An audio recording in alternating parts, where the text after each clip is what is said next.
Police क्या इंसान नहीं है, उसके क्या कॉन्स्टिट्यूशनल राइट्स नहीं है, उसके सर पे लठ लगे तो उसका सर नहीं फटता है, उसके परिवार में क्या दर्द और दुख नहीं होता है। ये चिंता मुझे दिखी जब एसपी वैद जी का ये ट्वीट और साथ में उन्होंने क्लिप डाली जो बहुत वायरल है, जहां पे वो कह रहे हैं फनी के किस तरह एग्रीमेंट हो रहा है सरकार और सीजेबी के बीच में, जो इंजर्ड पुलिसमैन की बात नहीं करता, पर ये सेम पुलिसमैन को एक्सपेक्ट किया जाएगा दोबारा बीटिंग लेने के लिए राइटर्स द्वारा जब नेक्स्ट वायलेंट प्रोटेस्ट होगा जंतर मंतर पे। और ये बात सिर्फ वहां की नहीं है, ये बात स्टेट्स की भी है। स्टेट में इतनी बुरी हालत नहीं है। अब डीजीपी वैद इस यूनिक पोजीशन में है क्योंकि वो पिछली बार बता रहे थे कि जब बुरहान वानी का पूरा इंसिडेंट हुआ था तो ही वॉज इन चार्ज, और किस तरह मल्टीपल लोकेशन पे पथराव होता था। अगर आपने वो वीडियो नहीं देखी तो आप जाके देखिए, वैसे वो वीडियो भी लाखों लोगों ने देख ली। तो सर मैं डायरेक्टली ही स्टार्ट करूं, आज सुप्रीम कोर्ट में भी केस गया, मैं उसमें बाद में आऊंगा, पर जब आपने ये ट्वीट किया तो आपकी क्या फीलिंग है, आपको क्या लग रहा है कि सरकार क्या गलत चीज कर रही है या गलत डिसीजन ले रही है इसमें, और मीडिया भी क्या गलती कर रही है इसके अंदर? नमस्कार इश्करण जी, आपको और आपके दर्शकों। देखिए, जब मैंने न्यूज़ में देखा कि गवर्नमेंट और इनके बीच में एग्रीमेंट हुआ है, और जब वो दो ऑनरेबल मिनिस्टर नड्डा साहब और जितेंद्र सिंह जी इनके साथ बातचीत करके एग्रीमेंट किया, तो उसमें आया कि केसेस विड्रॉ किए जाएंगे। इट डिड नॉट मेंशन जो वायलेंट एक्शन जो 100 लगभग 130 पुलिस वाले जख्मी हुए उनके बारे में इसमें मेंशन नहीं था कि उस पे ना, ये तो गुंडाई हुई है ना। जिस तरह से पुलिस, आपने देखा किस तरह से एक जो जवान था आरएएफ का, उसको नीचे गिराया गया, उसको ठोकर मार के, उसके बाद किस तरह से उसको लिंच कर रहे थे। अगर उसको उसके कुलीग्स नहीं बचाते तो मार दिया था उसको। इसी तरह आपने देखा एक इंस्पेक्टर जो यानी असिस्टेंट कमांडेंट थी आरएएफ की लेडी, उसका हाथ, ये मैंने देखा, उसका हाथ तोड़ा हुआ। इसी तरह एक आप देखिए लेडी कांस्टेबल वहाँ दिल्ली पुलिस की थी, उसका वो इनफैक्ट डॉक्टर डिक्लेयर कि उसके अंदर जो बच्चा था वो उसको बचा नहीं सकते। इसी तरह ये जो लिस्ट है 100 समवेयर अबाउट 120 या 130 पुलिसमैन, उसमें सीनियर ऑफिसर्स भी हैं, दिल्ली पुलिस के जवान भी हैं, और सारे दूसरे रैंक्स के भी हैं, ऑफिसर्स भी हैं। उसमें special commissioner, additional commissioner, deputy commissioner, 2 assistant commissioner, उनकी आप पिक्चर भी दिखा रहे थे, क्या हालत है। तो इस का जब आप दंगाई करते हैं, इस तरह की आप राइटिंग करते हैं, इस तरह की आप वायलेंस करते हैं, तो क्या पुलिस वालों का कोई इस देश में 140 करोड़ लोगों में से कोई नहीं बोलेगा क्या? ये देखिए असिस्टेंट कमिश्नर साहब की हालत देखिए। ये देश को देखना चाहिए। ये नॉर्मल प्रोटेस्ट, पीसफुल प्रोटेस्ट हो रही है। ये स्टूडेंट ऐसा नहीं करेंगे। मैं जानता हूं, हमारे भी बच्चे हैं, नीट के स्टूडेंट, बड़े बड़े सीरियस बच्चे होते हैं, जो आज इनफैक्ट आफ्टर रीटेस्ट के बाद उनका सबका काउंसलिंग हो रही है, और बड़े पढ़ने लिखने वाले बच्चे होते हैं। ये इस तरह की हालत एक असिस्टेंट कमिश्नर की, ये गुंडाई है। ये वो लोग हैं जो राइटर, जिनको बुलाया गया इस पर्पस के लिए।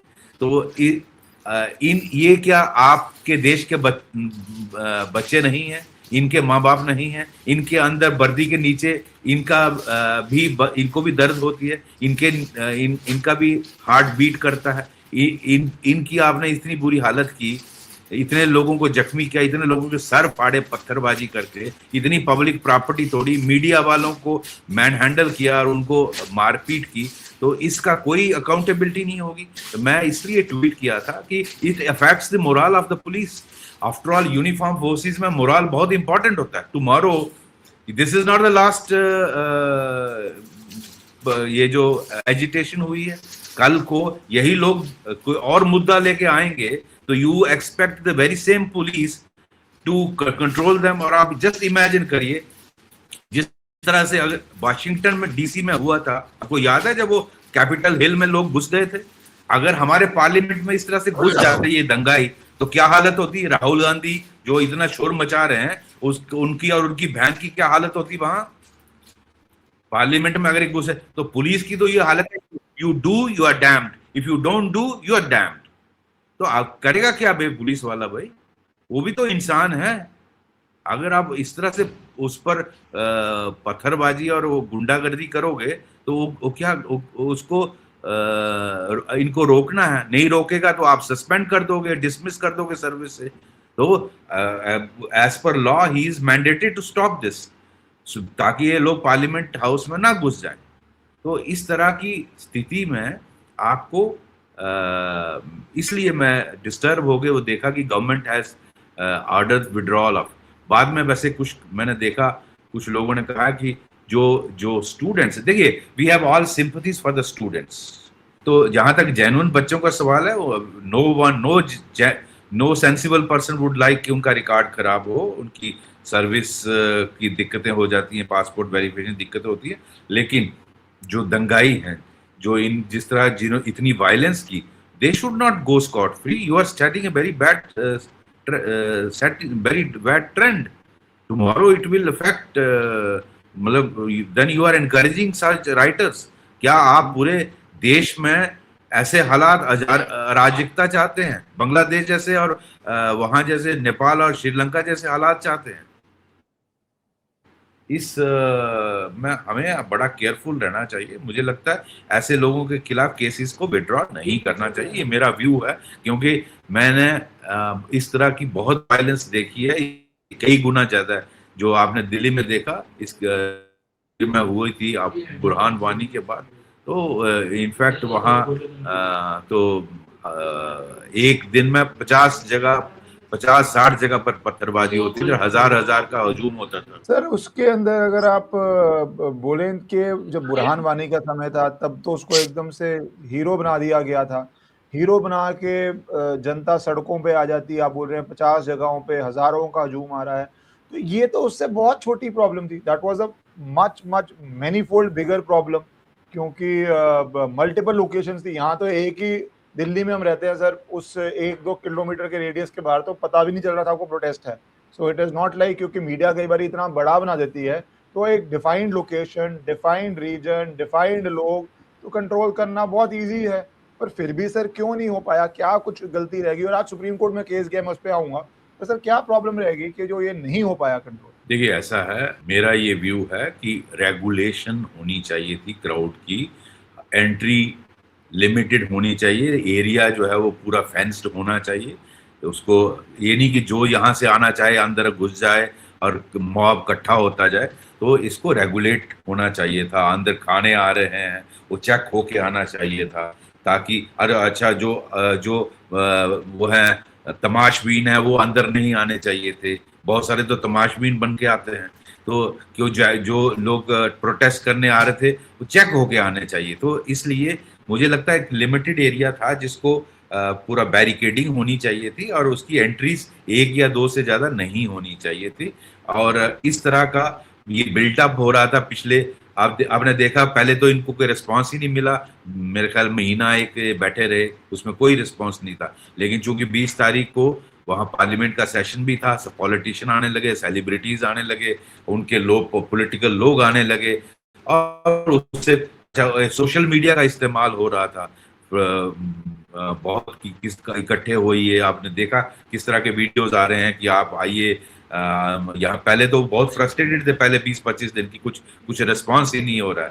तो इस तरह का बिल्डअप होने दिया गया। That was I think the intelligence agencies और पुलिस फोर्सेस को नजर रखनी चाहिए थी, और इतनी उसको रिस्ट्रिक्ट करना चाहिए था, और फिर पूरा एसओपी फॉलो किए। लेकिन मैं एक बात जरूर कहूंगा यहाँ कि even let's say even handling of this crowd, let's say कोई कहता है 4000 था, 5000 जो भी था, उस क्राउड को यहाँ देखिए जब इतनी वायलेंस पुलिस के साथ होती है, तो अगर वहां गोली चल जाती और वहां कैजुअलिटीज हो जाती, तो हालांकि मेरा ये मानना है कि पॉलिटिकल लीडरशिप इसमें उनकी इंस्ट्रक्शन जरूर होंगी पुलिस कमिश्नर को कि ध्यान रखिए गोली नहीं चलनी चाहिए, क्योंकि उससे फिर पूरा मैटर पूरे कंट्री में एक बहुत गलत मैसेज आता और उससे हालात बिगड़ सकते थे। प्लस तो सर जेन्युइन ऐसी पब्लिसिटी वहाँ पे वायलेंस चाहे होने के 20% हो बावजूद, चाहे 15% हो, जब चाहे 20% हो चाहे 15% हो चाहे 50 हो, that is difficult, only intelligence can tell us. But वो भी थे तो वहां पे आप फायरिंग तो कर ही नहीं सकते, वो तो मेरे ख्याल से ऑप्शन टेबल पे ही नहीं थी। नहीं नहीं, that option was not there और करना भी नहीं चाहिए, हाँ। एब्सोल्युटली।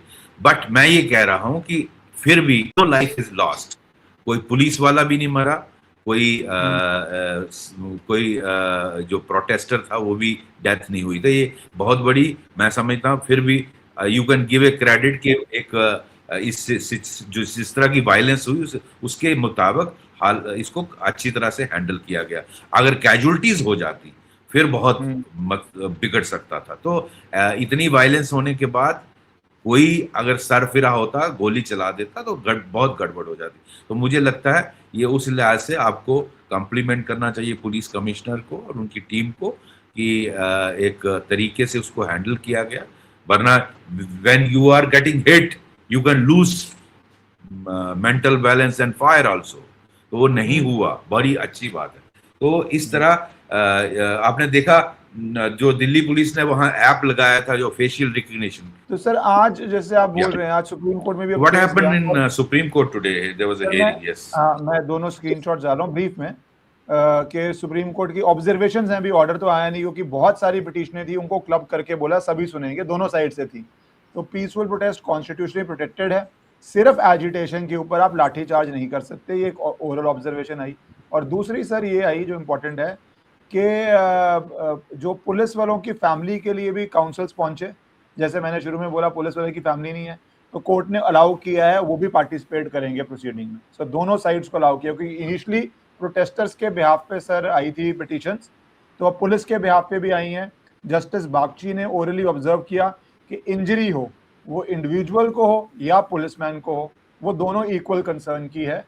और हम ये भी कह रहे हैं कि स्टेट भी ये आके समझाए कि क्या एडिक्वेट इक्विपमेंट पुलिस को जो दिया जाना चाहिए हैंडल करने के लिए, हेलमेट्स एक्सेट्रा सर बहुत सारे होंगे, टेक्निकली वो आपको ज्यादा पता होगा कि क्या क्या इक्विपमेंट है वो हम दे रहे हैं नहीं दे रहे। सो it is also becoming a larger issue कि किस तरह आप राइट को या प्रोटेस्ट को डील करेंगे in line with the constitutional principles. और एक सुप्रीम कोर्ट ने यह भी कहा है कि वो यूनिफॉर्म प्रोटोकॉल की भी बात सोच रहे हैं कि एक यूनिफॉर्म प्रोटोकॉल होना चाहिए, there should be proper space जहां पे कोई रिस्ट्रिक्शंस ना हो, बट अगर एंटी सोशल एलिमेंट्स एक्सेट्रा आ जाएं तो उनका भी टेक केयर किया जाए। ये सिर्फ दिल्ली पुलिस का सवाल नहीं है, एक यूनिफॉर्म प्रोटोकॉल है। सर सुप्रीम कोर्ट है, वो तो पूरे देश का ही देखेगा।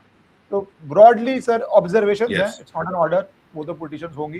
तो सर आपके क्या कमेंट्स हैं जो ऑब्जर्वेशन में, because police is also a part of it, their families are also a part of it. देखिए Ishwaran ji, I think honourable supreme court has taken a very very good view and I completely agree जो chief justice साहब ने statement दिया है कि peaceful protest is the constitutionally protected right, everyone has a right to protest, absolutely, there is no denying of the fact, and I think CGI साहब बिल्कुल इसमें सही उन्होंने ऑब्जर्वेशन किया। और जो जस्टिस बागची ने अलाउ किया है पुलिस फैमिलीज को, अच्छा किया, because let them also the honourable court उनका भी पक्ष सुने, उनकी भी बातें सुने कि उनके साथ उनके परिवार के लोगों के साथ क्या क्या हुआ, क्या क्या इंजरीज हुई हैं, उनका भी वन साइडेड सिर्फ राइटर्स का नहीं सुनना चाहिए, उनका भी सुनना चाहिए। तो ये बहुत अच्छी डेवलपमेंट है। और ऑनरेबल सुप्रीम कोर्ट का जो भी जजमेंट आएगा वो पूरे कंट्री के लिए एप्लीकेबल होता है। पुलिस फोर्सेस पूरे इज्जत के साथ उसका सारी गवर्नमेंट्स उसको मानती हैं। तो आई एम श्योर बहुत बहुत बढ़िया ऑर्डर आएगा इसमें से। बाकी अगर कहीं कोई किसी जहाँ तक आपका जो सवाल था कि प्रोटेक्शन जो एडिक्वेट गियर सर, जैसे आपने पुलिस फोर्स ज्वाइन की होगी तब तब कहा जाता है भारत के पास इतने रिसोर्सेज नहीं थे, मनी प्रॉब्लम थी sir when you joined the service, तब तो मनी प्रॉब्लम, रिसोर्सेज प्रॉब्लम, कुछ इश्यूज होंगे। आज क्या हालत है सर? आज भी कुछ जगहों पे better gear is needed compare to US और वेस्टर्न कंट्रीज, या हम ब्रॉडली एडिक्वेटली ठीक है अपने देश की परिस्थिति के हिसाब से? देखिए ईश्वरन जी, जब हम सर्विस ज्वाइन किए थे 40 साल पहले, तो वर्चुअली कुछ नहीं होता था। अब मुश्किल से कुछ लोगों को हेलमेट मिलती थी और यहाँ चेस्ट गार्ड और लेग गार्ड मिलता था। वो लकड़ी का और खाकी कपड़े में बना हुआ होता था और बड़ा वेग सा हुआ करता था, थोड़ी बहुत प्रोटेक्शन मिलती थी। लेकिन उस I think with development with liberalisation अब तो फुल बॉडी प्रोटेक्शन आप देखते हैं, जो आपको जो बॉडी प्रोटेक्टर पूरा गियर होता है, एंटी राइट गियर बोला जाता है, वो पूरी बॉडी को प्रोटेक्ट करता है। इवन आपका हेड जो आप पहनते, हमारे टाइम पे इतनी ऐसी सी आधी हेलमेट होती थी, आज वो उसको आगे वो जाली लगी होती है, अगर पत्थर आएगा भी तो आपकी आंख नहीं फोड़ेगा, सर नहीं फोड़ेगा। तो सर सुप्रीम कोर्ट में जो अब ये हुआ है, इसमें आपके क्या ऑब्जर्वेशन है? क्योंकि तीनों फैक्टर्स है इसमें, right to protest versus injury to policeman versus supreme court has made it a थोड़ा larger issue on the equipment and gear given. जब आप पुलिस जुड़े थे सर, तब तो हमारे देश की आर्थिक हालत इतनी अच्छी नहीं थी। क्या थी सर पुलिसिंग तब, और अब क्या है? और जो बाकी दोनों पॉइंट्स है, प्लीज तीनों को कवर कीजिए। जी, ऐसा है कि जो ऑनरेबल सुप्रीम कोर्ट में हियरिंग हुई, बोला वो बिल्कुल सही है, and completely agree with him. This is right to protest is protected by constitutionally and peaceful protest. But अगर कोई वायलेंस करेगा तो then police forces are within their right to control the violence with the minimum use of force, law of the land. और जहां तक वो उन्होंने police families की प्ली भी अलाउ की, अच्छा उनका पक्ष भी ऑनरेबल सुप्रीम सुनेगी कि उनके परिवार जनों को कहाँ क्या क्या क्या उनको चोटें लगी, उनको क्या उन्होंने फेस किया, उसका भी एक वो जाना चाहिए।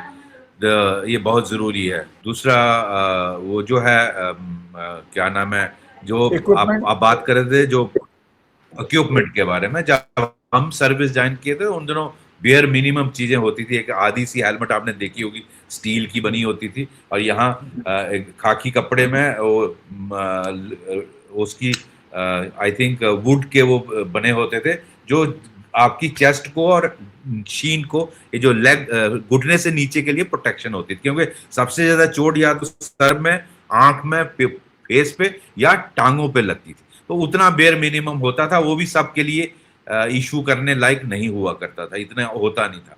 But now with liberalisation and final, और वो हमने भी JNK पुलिस में सबने प्रिक्योर किया, I am sure Delhi police के पास भी होगा। लेकिन अनफॉर्चुनेटली मैं आपसे शेयर करना चाहता हूं, मैं जो टीवी पे देख रहा था, बहुत सारे दिल्ली पुलिस के ऑफिसर्स भी, जवान भी बिना हेलमेट के घूम रहे थे, मैंने देखा। And that is why so many injuries. And I think एक प्रोटोकॉल होना चाहिए व्हेन यू आर गोइंग, या तो उन लोगों ने उम्मीद नहीं की कि इस तरह की वायलेंस होगी, तो उनको प्रॉपर गियर के साथ जाना। मैं एज ए DGP हेलमेट पहन के, पूरा प्रोटेक्शन गियर पहन के जाता था। तो I think the DCP, ACPs or special commissioners, they should have gone with those equipment when you are facing a mob which is going violent. So मुझे लगता है वो ऑनरेबल सुप्रीम कोर्ट भी उसका संज्ञान लेगा। ये इंस्ट्रक्शंस वैसे ऑलरेडी हैं सभी, हम लोग तो जम्मू कश्मीर में जहां भी राइट कंट्रोल, जो हमने हालत देखी थी, जो दिल्ली में हुआ, इससे कई गुना वायलेंस हुई थी वहां, बहुत, और कई लोग हमारे उसके बावजूद भी। आई प्रिज्यूम कि दिल्ली में लगा होगा पूरा दिन वहां खड़े हैं, होगा ही नहीं, गर्मी इतनी है, जम्मू कश्मीर तो इतना वॉलेटाइल है, हर समय तैयार रहना है देर। तो फिर मैं अंतिम पार्ट में आना चाहता हूँ, जो बहुत इंटरेस्टिंग एक ट्विस्ट आ गया है, जो मैंने बहुत देर से सोशल मीडिया पे लोगों को कह रहा था कि भाई FIR एक बार ही दर्ज हो जाए, खत्म होना आसान बात नहीं है। अब जो ये प्रोटेस्टर्स हैं, ये कह रहे हैं यूपी में खत्म नहीं हो रही, असम में खत्म नहीं हो रही, बंगाल में नहीं हो रही। तो मैंने बोला लीगली तो यूनियन के पास पावर ही नहीं है ऑर्डर करने की किसी स्टेट पुलिस को। ये तो आप अज्यूम कर रहे हो कि गवर्नमेंट सेम है, otherwise what is the power with the union government to tell UP police और टू टेल असम पुलिस कि आपकी जहां पे जो हिंसा हुई या जो आपके काडर के अफसर पिटे, उसकी FIR आप रद्द कीजिए। They have no power. तो लोग प्रोसीजरली चीजें समझते नहीं है, और अब लोग तड़प रहे हैं कि यूपी में खत्म नहीं हो रही सर, यूपी पुलिस नहीं कर रही। तो what is the power with centre? थोड़ा ये भी that power lies with UP government, UP cabinet.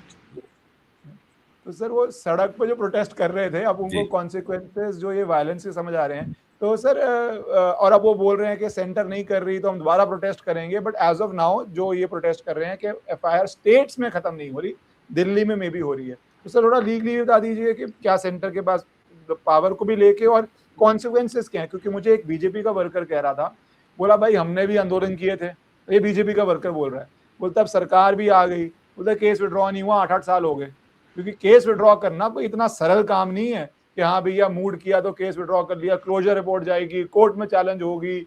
और तो सर ये थोड़ा सा इस पे भी बताइए कि क्या इतना इजी है कि बोल दिया तो खत्म हो गया एफआईआर? नहीं, इट्स नॉट इजी। और उसमें ऐसा है कि चूंकि दिल्ली में police comes under the union ministry of home affairs और वो central government can withdraw, but इसमें जैसे आपने कहा प्रोसीजर इज कि आपने जब केसेस फाइल किए उनको कंप्लीट करके आपने कोर्ट में फाइल करना है, उसके बाद गवर्नमेंट का ऑर्डर आता है for withdrawal and that is examined. उस पर फिर अदालत में उस पर डिस्कशन होती है, ऐसे नहीं कि आपने विड्रॉ कर लिया, वहां दूसरा पक्ष भी उस पर रेज कर सकता है ऑब्जेक्शन, वहां पूरा आर्गुमेंट होगा कोर्ट में and court has to get satisfied. If court says okay only then you can withdraw. It is not mere one word के कोर्ट ने विड्रॉ किया। और जहां तक दूसरी स्टेट कंसर्न है, central government has no authority to, वो नहीं कर सकते, वहां की ही सरकार को। ये बात अलग है कि वहां बीजेपी की सरकारें हैं, वो अगर होम मिनिस्टर साहब उनको कहेंगे तो सीएम करेंगे, वो बात अलग है, बट कानूनी तरीके से central government has no authority to ask them to withdraw. Yes जी सर, तो सर देखते हैं आगे क्या होता है। थैंक यू सर, आपने समय दिया, क्योंकि I was seeing your tweet कि ये पुलिस पर्सपेक्टिव से भी देखना है for future agitation sir. Thank you so much. Thank you very much.